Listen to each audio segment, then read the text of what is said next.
ఇప్పుడు ఈ సినిమా సోసోగా ఉందా లేకపోతే సూపర్గా ఉందా చూద్దామా.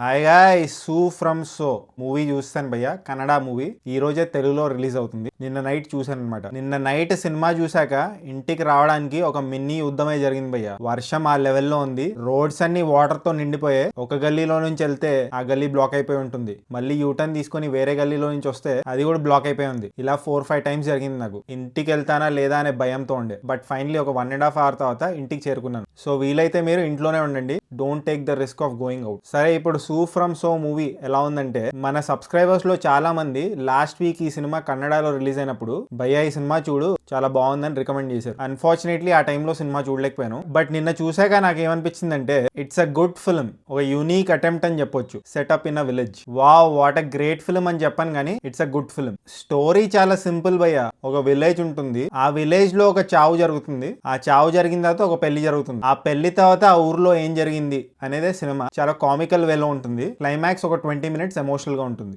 నాకు లాస్ట్ 20 minutes బాగా నచ్చింది భయ్య. ఫస్ట్ హాఫ్ చాలా కామెడీగా బ్రీజీగా వెళ్ళిపోతుంటుంది. Cinema duration approximately 2 hours 13 minutes, కానీ సెకండ్ హాఫ్ ని చాలా డ్రాగ్ చేసినట్టు అనిపించింది, చాలా లెందీ అనిపించింది నాకు. ఈ మెయిన్ లీడ్స్ ఇద్దరు బాగా చేశారు భయ్య. ఈ సినిమా డైరెక్టర్ జేపీ తుమ్మినాడు, అపారెంట్లీ ఆయనే హీరో కమ్ డైరెక్టర్ ఈ సినిమాకి. ఆయన సప్త సాగరాలు దాటి సినిమా ఉంది కదా, దాంట్లో కూడా యాక్ట్ చేశారు. హీరోయిన్ రుక్మిణి ఉంది కదా, వాళ్ళ హస్బెండ్ క్యారెక్టర్ సైడ్ బి లో ఉంటాడు. మీకు విలేజ్ బ్యాక్ డ్రాప్ లో సినిమాలు నచ్చితే like care of Kancharapalem, Uma Maheswararao, Ugra Roopasya, give it a try భయ్యా. సో ఫైనలీ ఈ సినిమాకి నేను ఇచ్చే రేటింగ్ 2.99 టమాటోస్ భయ్యా. ఒకవేళ మీరు ఈ సినిమా చూస్తుంటే మీరు ఎంత టమాటోస్ ఇస్తారో కామెంట్ చేయండి. అండ్ ఫైనలీ వేరే ఏరియాస్ లో పరిస్థితి ఎలా ఉందో నాకు తెలియదు, కానీ హైదరాబాద్ లో వర్షం తీవ్రత చాలా ఎక్కువ ఉంది. వర్షం కంటే రోడ్స్ చాలా బ్యాడ్ గా తయారయ్యాయి వాటర్ లాగింగ్ వల్ల. సో మాక్సిమం బయటికి వెళ్ళడం అవాయిడ్ చేయండి, but stay home, stay safe. And just in case ఇంకా సబ్స్క్రైబ్ చేసుకోకపోతే సబ్స్క్రైబ్ చేసుకోవచ్చు కదా.